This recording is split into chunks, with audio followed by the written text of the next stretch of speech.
Yeah, for me, I believe that what they are throwing on El-Rufai is a double-edged sword. In case he escapes one, I'm sure he won't be true.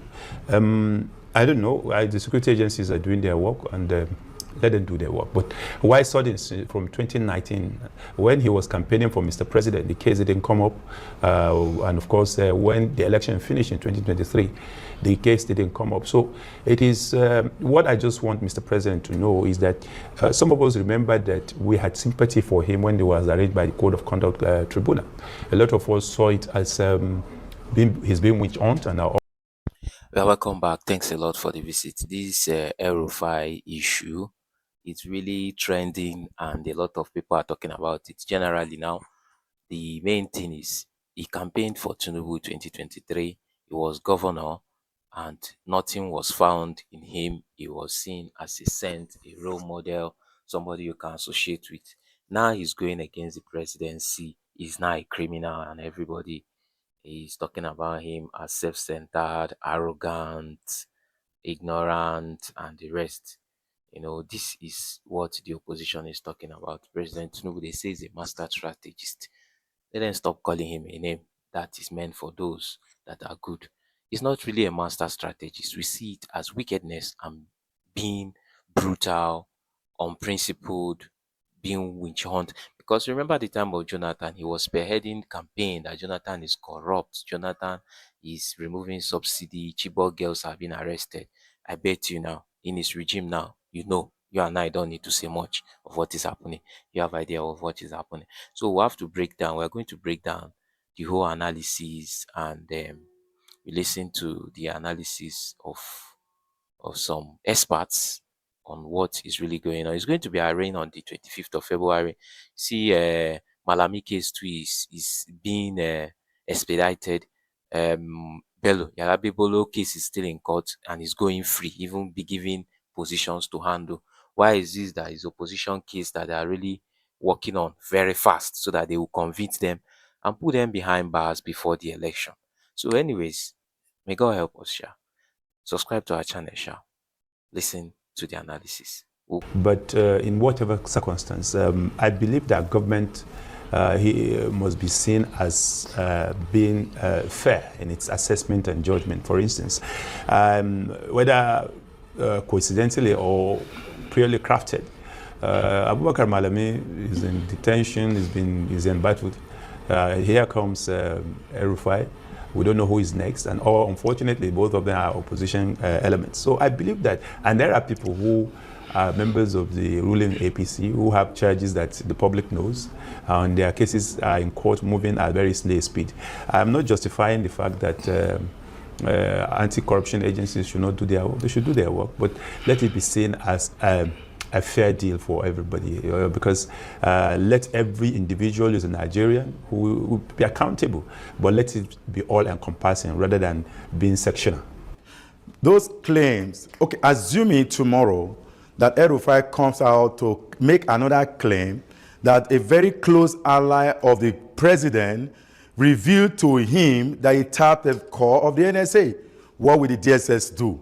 Because claims like these are not solid enough to begin to go to some sort of legal procedure.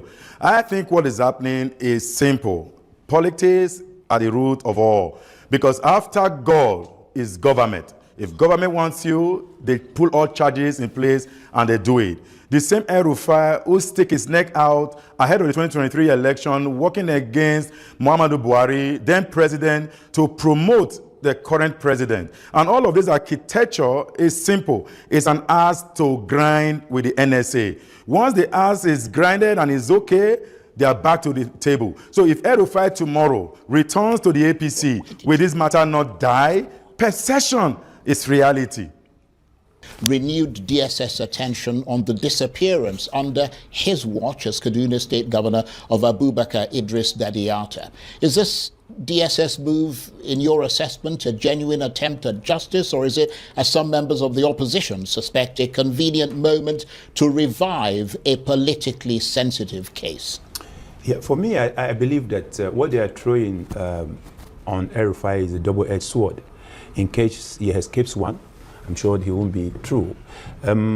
I don't know. The security agencies are doing their work, and let them do their work. But why sudden from 2019, when he was campaigning for Mr. President, the case didn't come up, and of course, when the election finished in 2023, the case didn't come up. So it is what I just want Mr. President to know is that some of us remember that we had sympathy for him when he was arraigned by the Code of Conduct Tribunal. A lot of us saw it as he's being witch hunt and all manner of things. And I believe that it is too early for Mr. President to forget the problem he went through under Jonathan. And of course, if it's saying that people speak, he was very, very vocal when it came to opposition and picking on even the government of the day then. And there were issues. I was replaying some tapes this afternoon. I was like, what is happening? But so I believe that they should make sure that what is important is keep the mandate of the commission, let it move on, but let them extend their nets to every Nigerian who has one case or the other, whether in the ruling party or in the opposition, so that Nigerians will view it as due diligence and, of course, doing their jobs. That Diata's case, what I say is a double-edged sword. Why is it coming up now? I believe that, yes, Amnesty International has said that they had written a couple of times about that, but he was governor under his watch. This happened, and of course, everybody should just be given fair hearing, because I know that he was I know he was a member of the Concosia movement, though a lecturer, and of course, I believe that it should be politically motivated, but where it came from, the DSS is entitled to do the job and do it dispassionately and honestly too. Anyway, we are not here to advocate for El-Rufai or speak saintly about him.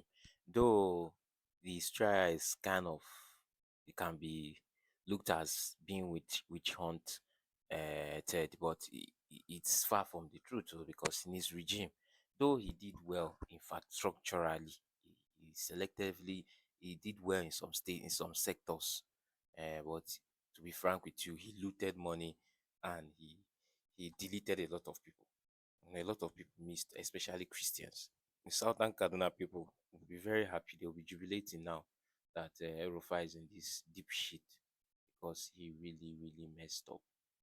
He's a tribal bigot. He's a fundamentalist. He believes in this is religion. He takes it to the other side. So that's no sympathy for him, because he really did badly when he was a governor. He took a lot of life. A lot of people disappeared. Criticize him, you are gone. So one can say that it's the law of karma that is catching up with him. The coin he served is what they are using to serve him. So with that, I don't even have any sympathy with him, because he even at a certain time said that let God come and save the Christians. Let King come down and save the Christians.